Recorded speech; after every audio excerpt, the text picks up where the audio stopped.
I did also want to take a look at how to categorize products. Um, so let's jump into our admin section here into the main products list.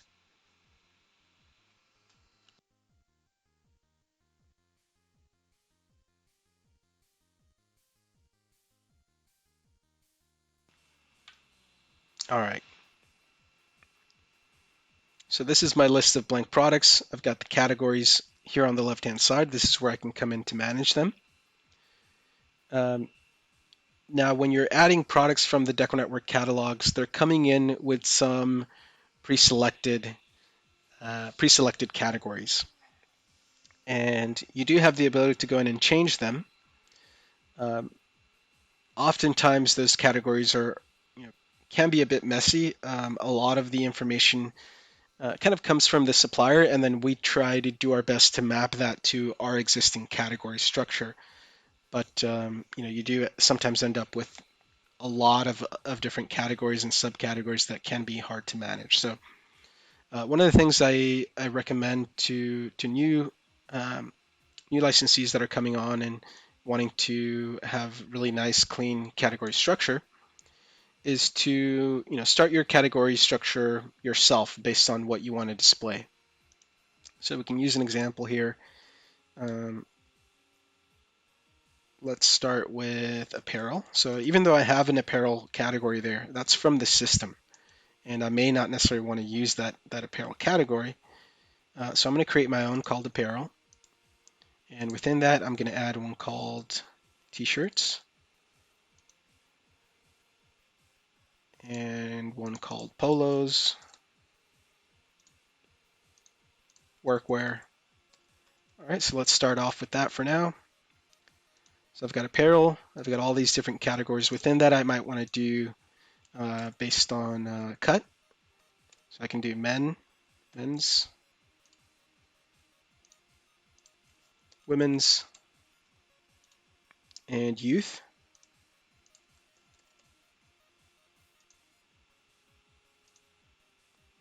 All right, and I can repeat that for the polos as well.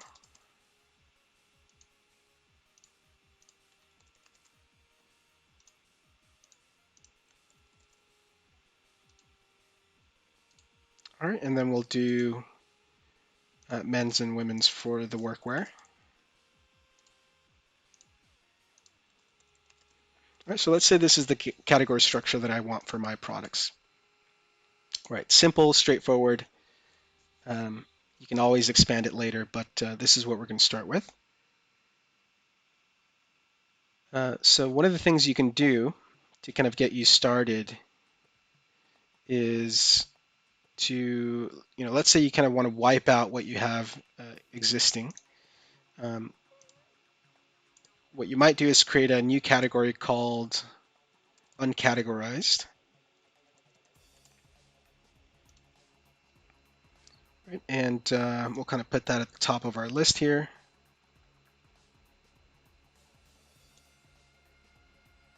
All right, so we've got uncategorized. Once you have that new section to put products into, what you can do is select all of the products in your system by checking this box at the top of your list and then choosing the select all products link that will show at the top. We're going to be using the modify categories bulk action to clean up the categories assigned to these items. So modify categories, apply action. Okay, and what I'm going to do is just delete all of the categories that these products are assigned to. Go in, delete all these. All right, likewise, I'm going to go in, add category, and assign these to the uncategorized section that I just created. All right, so what this is going to do essentially is it's going to give me a clean slate to start with. Once I go ahead and apply this change, I'm going to go back, look through that uncategorized section, and start to file those products into the categories that I'm interested in displaying to my customers.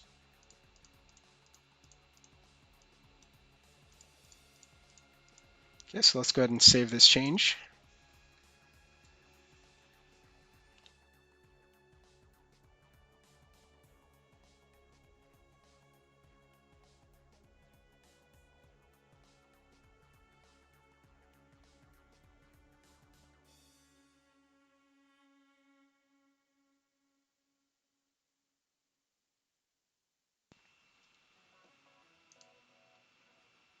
Okay.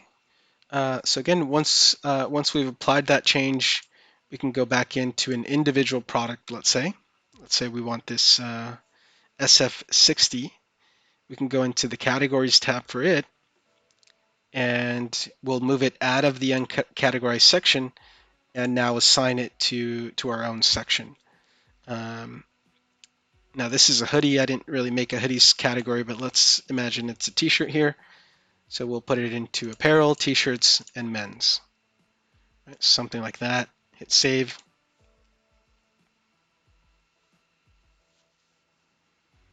All right, and now if we look at our apparel category, I have just that. So you'll slowly build out that category structure that you're after to get it looking just the way you want it. And again, this is useful if you're wanting to really have a nice workflow for your customers and not rely on kind of default information that's provided from your supplier or even DecoNetwork, right? You want your own personalized, customized workflow for the customer.